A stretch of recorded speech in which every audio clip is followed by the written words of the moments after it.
La gasification est bien connue dans le domaine du charbon et ça va jusqu'effectivement à faire des gaz de synthèse, c'est-à-dire on transforme essentiellement le charbon ou la biomasse actuellement assez facilement en gaz de synthèse, c'est-à-dire mélange CO, et, oxyde de carbone et hydrogène qui peut très bien aller en turbine à gaz. Néanmoins, effectivement, les spécifications appliquées sont très strictes, c'est-à-dire qu'effectivement ces organes turbine à gaz n'admettent que des éléments, enfin des composés gazeux très très purs et donc qui nécessitent une épuration haute température très poussée pour le cas de la gasification des ordures ménagères.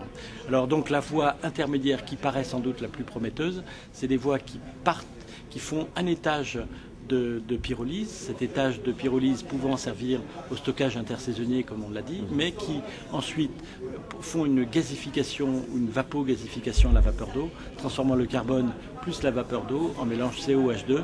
Ce mélange COH2 étant directement brûlé dans une post-combustion.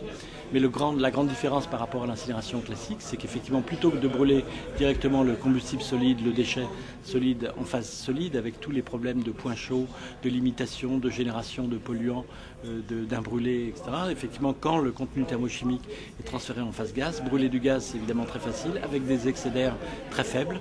Et donc, du coup, effectivement, la combustion est infiniment plus propre dans ces conditions. Et alors, surtout, on récupère les technologies actuellement complètement maîtrisées de chaudière à vapeur, turbine à vapeur, éventuellement haut rendement.